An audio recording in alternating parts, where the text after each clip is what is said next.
Et nous accueillons ce soir une invitée exceptionnelle, Judith Suminwa Tuluka, la première ministre du pays, la première femme à occuper cette fonction, à diriger le gouvernement congolais, nommée à la primature depuis le 1er avril 2024, il y a tout juste 2 ans, par le président Félix Tshisekedi. Un entretien exclusif. Bonsoir madame. Bonsoir. Et bienvenue ici au Journal Afrique de TV5 Monde. La toute récente actualité, on en parlait hier, ce sont ces 15 migrants arrivés sur le sol congolais il y a environ 36 heures. Ils ont été expulsés des États-Unis. D'abord, plusieurs questions. Qui sont ces gens? De quelle nationalité parle-t-on? Et puis, pour combien de temps sont-ils là?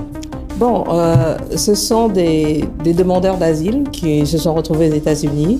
Et dans le cadre d'un accord entre les services de migration des États-Unis d'Amérique et la République démocratique du Congo, on a convenu de pouvoir les recevoir temporairement.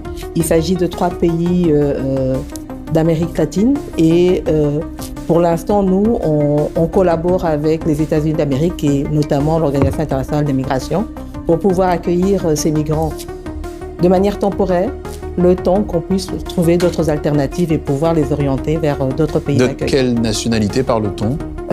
Il y en a ces 3 pays, si mes souvenirs sont bons... Ah, vous ne le savez pas pour l'instant? Non, Vous ne revenez pas? Bon.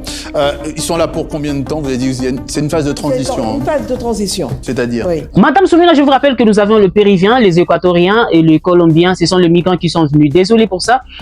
Bienvenue dans Regard de Reed Assoumani, une émission de décryptage de l'actualité africaine et pourquoi pas le monde entier, sans filtre et sans masque. Je suis Reed Assoumani et aujourd'hui on parle d'un sujet qui soulève beaucoup de questions. 15 migrants expulsés aux États-Unis sont arrivés en République démocratique du Congo, mais un point dérange, le manque de clarté sur leur identité.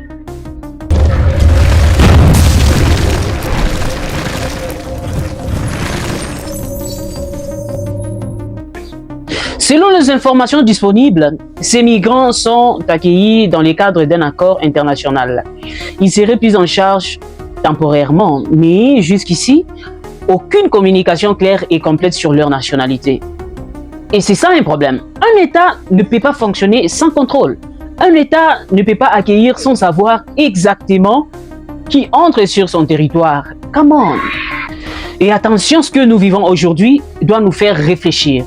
Parce que l'histoire nous a déjà montré ce qui peut arriver quand un État ne maîtrise pas le mouvement de la population. Et aujourd'hui, nous parlons des tensions régionales, notamment avec le Rwanda. Mais la vraie question est simple. Est-ce que nous sommes en train de répéter les mêmes erreurs du passé?